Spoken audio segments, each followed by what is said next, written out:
எனக்கு ஒரு பலவீனம் 2017லேருந்து. அதுக்காக நான் நிறைய ட்ரீட்மெண்ட்லாம் பார்த்தோம். எனக்கு யூட்ரஸில் பயாப்சிலாம் எடுத்தாங்க. அது பயாப்சி எடுத்தப்போ நார்மலாக தான் இருந்துச்சு. ஆனால் இருந்தாலும் அந்த பலவீனம் என்னை விட்டு நீங்கவே இல்லை. இது 2019 வரைக்கும், அந்த 2017லேருந்து 19 வரைக்கும் அதே ரெகுலராக இருந்துச்சு அந்த பலவீனம். அதனால் என்ன ஆச்சுன்னா 2019 டிசம்பர் 1 வந்து ஃப்ளாட் அப்படி பெட்டுன்னு ஆகிட்டேன். நான் ஒரு 3 மந்த்ஸ்க்கு என்னால் படுக்கையிலேருந்து எழுந்துக்கவே முடியல.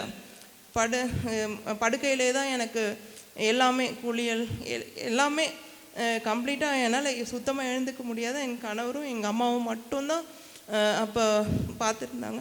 அப்போ வந்து ஒரு பாஸ்டர் வந்து எனக்கு ப்ரேயர் பண்ணும்போது என்னை வந்து மரணத்தில் தள்ளணும்னு சொல்லிட்டு நான் மறிக்கணும்னு சொல்லிட்டு பண்ணிட்டாங்க. ஆனால் ப்ரேயர் பண்ணிவிட்டேன், இதுக்கு மேலே ஜீவனுக்கு ஒன்றும் ஆகாது அப்படின்னு சொல்லிட்டு சொன்னார் அந்த பாஸ்டர். அதுக்கப்புறம் என்னை எப்படி எழுப்பணுன்றது யாருக்குமே இதுவே இல்லை. என்னென்னமோ ட்ரீட்மெண்ட் பார்க்குறோம், வர ட்ரீட்மெண்ட் பண்ணுறாங்க. நான் ஃபுல்லாக எப்படி ஒரு 90 வயசு பாட்டியோடைய பலவீனத்தில் நான் தள்ளப்பட்டேன். படுக்கையிலே தான் இருந்தேன், என்னால் எழுந்து ஒன்றுமே பண்ண முடியல. அதுக்கப்புறம் ப்ரேயர் பண்ணிகிட்டே இருப்போம், ஏசப்பா என் பலவீனத்தை மாற்றுங்க ஆண்டவரே, எனக்கு இவ்வளோ பலவீனமாக இருக்கேன், நான் எப்படி எழுந்து நடப்பேன். என்னுடைய மகன் வந்து அப்போ 9th-லேருந்து 10th போகிறான். அப்போ என்னுடைய கணவருக்கு வந்து ஆஃபீஸில் ஒரு சின்ன இஷ்யூ ஆயிடுச்சு. அவரும் அந்த செப்டம்பரில் இஷ்யூ, நான் டிசம்பரில் நான் படுக்கையில் ஆகிட்டேன். அந்த வருஷம் ஃபுல்லாக எங்களுக்கு அப்படியே போச்சு. 2020 அவரை ட்ரான்ஸ்ஃபர் பண்ணி திருவண்ணாமலையில் போட்டாங்க.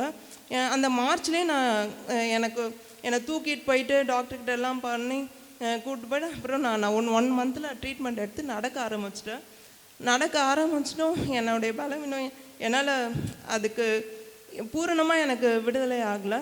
பாஸ்டர் வந்து ஒரு 2021 ஆண்டு வந்து எங்கள் மாமா மூலயமா வந்து அறிமுகமானார். அப்போ ஒரு நாள் வீட்டுக்கு கூட்டிகிட்டு வந்தாங்க. கூப்பிட்டு வந்து ப்ரேயர் பண்ணிக்கும்போது நான் என்னோடய பலவீனத்தை ஒரு 2 இது தான் சொன்னேன். நீங்கள் எதுவும் சொல்லாதீங்க, நான் உங்களுக்கு ஆண்டவர் சொல்கிறத சொல்கிறேன் நான் அப்படின்னு சொல்லிட்டு, எனக்கு என்ன பலவீனம்னு சொல்லிட்டு என்னோடய ஸ்பைனல் கார்டு ப்ராப்ளம் சொல்லிட்டு ஸ்கேன் எடுத்தது அவருடைய ஸ்பைனல் கார்டு அவருடைய இதை வச்சு என்கிட்ட சொன்னார், இதுதான் உங்களுக்கு பிரச்சனைமா, மறிச்சிருந்தீங்கன்னா இத்தனை நாள் ஆயிருக்கும் அப்படின்னு சொல்லிட்டு கர்த்தர் உங்களுக்கு ஜீவனை கொடுத்துருக்காரு அப்படின்னு சொல்லிட்டு சொன்னார். என் கணவர் வந்து திருவண்ணாமலையில் ஊரில் இருந்தார். நானும் எங்கள் அம்மாவும் மகனும் மட்டும்தான் வீட்டில் இருந்தோம். அப்போ வந்து ப்ரேயர் பண்ணிட்டு போயிட்டாங்க. அப்போ நான் என் கணவர் கால் பண்ணி நான் சொல்கிறேன், பாஸ்டர்கிட்ட அப்பயும் சொன்னேன், பாஸ்டர் அவரும் ட்ரான்ஸ்ஃபர் பண்ணணும்னு சொல்லிட்டு நீங்கள் ப்ரேயர் பண்ணுங்க பாஸ்டர் அப்படின்னு சொல்லும் போது பாஸ்டர் சொன்னார், அவரோட அந்த இஷ்யூலேருந்து ஒரு பிளாக் மார்க் இல்லாமல் அவர் அங்கேருந்து வருவார்மா, நீங்கள் அதுக்காக ப்ரேயர் மட்டும் பண்ணுங்கள், ஆண்டவர் கட்டாயமாக செய்வார் அப்படின்னு சொல்லிட்டு சொன்னார். அதே போல் 2021 ஆண்டு அந்த இன்னமும் எனக்கு 2017 இந்த பலவீனம் என்னால் மாறவே இல்லை, இந்த பலவீனம் இருந்துகிட்டே இருந்துச்சு.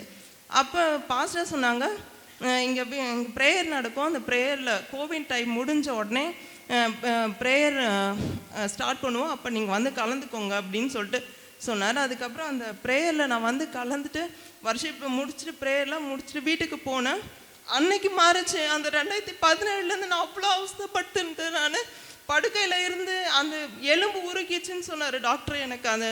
அதனால தான் என்னுடைய பெட்டு நான் அப்படின்னு சொல்லிட்டு அந்த பலவீனம் வந்து இங்கே வந்து ப்ரேயர் மீட்டிங் முடிஞ்சு நான் வீட்டுக்கு போனதுலேருந்து எனக்கு கம்ப்ளீட்டாக ஃபுல்லாக க்யூர் ஆகிட்டேன். நான் அந்த பலவீனமே எனக்கு இது வரைக்கும் இல்லை. கர்த்தர் பெரிய காரியம் செய்தார்.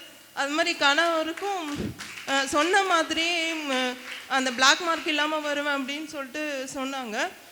நான் வந்து 2-3 ப்ரேயர் நடக்கும்போதெல்லாம் வந்துட்டு கேட்பேன், பாஸ்டர் எப்போ பாஸ்டர் அப்படி இன்னும் மாற்றவே இல்லைங்களே பாஸ்டர்மா, அது சிஸ்டர் அதுக்கு வேலை நடத்துகிட்டே இருக்குது, நீங்கள் கவலைப்படாதீங்க, ஆண்டவர் ஒரு நேர்த்தியாக கூப்பிட்டு வந்து சேர்ப்பார் அப்படின்னு சொல்லிட்டு. ஜூலை மாதத்தில் ஒரு பலவீனம், என்னோட கணவருக்கு ஒயிட் பிளட் செல்ஸ் வந்து ஃபுல்லாக கவுண்ட்டு அதிகமாகிடுச்சு. அதை நாங்கள் சும்மா கூகுளில் நான் சர்ச் பண்ணி பார்க்கும்போது அது ஒரு பெரிய வியாதிக்கான ஒரு அறிகுறியாக இருந்தது. நான் பாஸ்டர் கால் பண்ணி, எனக்கு ரொம்ப பயமாக இருக்குங்க பாஸ்டர், அவர் எழுந்தாலே மயக்கம் வருதுன்ட்டார், உடம்பு ஃபுல்லாக பேச்சஸ் மாதிரி ஃபீவர் அந்த மாதிரிலாம் இருந்துச்சு, சிம்டம்ஸே வேறு மாதிரி. அப்போ பாஸ்டர் சொன்னாங்க, நீங்கள் பயப்படாதீங்க, இது ஒன்றுமே இல்லை, ஆண்டவர் சொல்லிட்டாரு, அவர் வேறு டாக்டர்கிட்ட நீங்கள் மாற்றி கூட்டிகிட்டு போங்க அப்படின்னு சொல்லிட்டு சொன்னேன். ட்ரக் அலர்ஜி, அதாவது மாத்திரை கொடுத்து அவருக்கு உடம்பு அலர்ஜி ஆகிருக்கு, வேறு ஒன்றும் இல்லை, பயப்படுறதுக்கு ஒன்று. பாஸ்டர் சொன்னோடனே எனக்கு ஒரு கான்ஃபிடென்ட் வந்துடும், கர்த்தர் பேசிட்டார், அதுக்கப்புறம் நம்ம ஏன் பயப்படணும் அப்படின்னு சொல்லிட்டு அப்புறமா வேறு டாக்டரை மாற்றிட்டு போனோம். அப்புறம் அதுக்கு ட்ரீட்மெண்ட் பார்த்த பிறகு அது சரியாயிடுச்சு. அது சரியாயிட்டு அன்றைக்கி நைட்டு நான் உட்காந்து ஆண்டவர்கிட்ட முட்டி போட்டு அழுதேன், ஏசப்பா இவ்வளோ நாள் அவர் ட்ரான்ஸ்ஃபர் அங்கே போட்டிருக்காங்க, நான் இங்கே இருக்கேன், அவர் பலவீனமாக இருக்கார், வெளி உணவெல்லாம் சாப்பிடக்கூடாதுன்னு சொல்லிட்டாங்களே ஆண்டவரே, என் கணவருக்கு சீக்கிரமாக ட்ரான்ஸ்ஃபர் போடணும்னு சொல்லிட்டு நைட்டெல்லாம் விடாமல் அழுதேன் நான். அடுத்த நாள் வந்து ஒரு 1 மந்த்துக்கு வந்து அவர் வேலைக்கு போகல, வீட்டில் இருந்தார். அதுக்கப்புறம் ஒரு 5 டேஸ் கழிச்சு ஒரு 5 டேஸ் வேலைக்கு போனாங்க.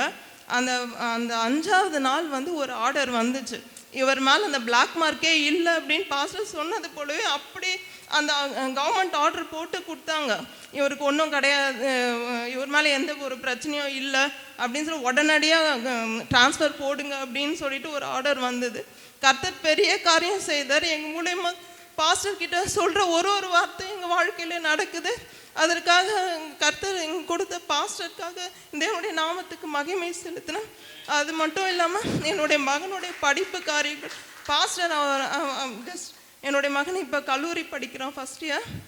அவனை பார்த்தோன்னே சொன்னார், உனக்கு வண்டி மேலே ரொம்ப ஆசையாக இருக்குது, நீ வண்டியெல்லாம் நீ ரொம்ப ஓட்டாது அப்படின்னு சொன்னோன்னு பாஸ்டர் சொன்ன வார்த்தை அவன் மைண்டில் என்ன ஓடுதோ அதை அப்படியே சொன்னார்.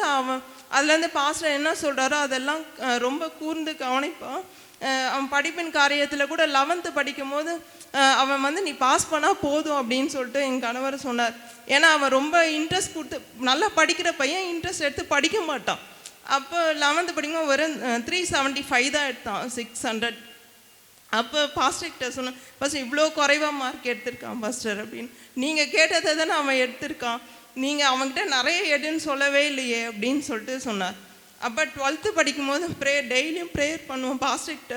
பாஸ்டர் ஒரு நல்ல மதிப்பெண், அவன் காலேஜ் போகிறதுக்கு எல்லாத்துக்கும் கர்த்தர் அவன் கூட இருப்பார் அப்படின்னு சொல்லிட்டு, அதே போல் மார்க் வந்து அவன் எல்லாமே 600க்கு 503 எடுத்தான். எல்லாமே 92, 97, 97 அந்த மாதிரி தான். லாங்குவேஜ் இங்கிலீஷ்லேயும் மட்டும்தான் குறைவான ஒரு 65, 75 எடுத்தான். கர்த்தர் வாழ்க்கையிலையும் மகனுடைய வாழ்க்கையிலும் கர்த்தர் சொன்ன ஒரு வார்த்தையும் நிறைவேற்றி வந்து கொண்டு இருக்கிறார். எங்களுக்கு நிறைய கடந்த மே மாதத்தில் கூட ஒரு நாள் நைட் ஒரு 11:45 இருக்கும், எனக்கு நான் மோஷன் போகிறேன், வெறும் ரத்தம் மட்டும்தான் வந்துச்சு. 7 முறை போகிறேன். அந்த முதல் முறை போகும்போதே எனக்கு ஒரு பயம் வந்து, என் கணவர் கால் பண்ணால் அவர் தூங்கிட்டு இருப்பார் அப்படின்னு சொல்லிட்டு பாஸ்டருக்கு மெசேஜ் அனுப்பி விட்டேன். கால் பண்ணிட்டேன் நான், பாஸ்டர் என்னால் உடம்பு இந்த மாதிரி பலவீனமாக இருக்குது அப்படின்னு சொல்லிட்டு.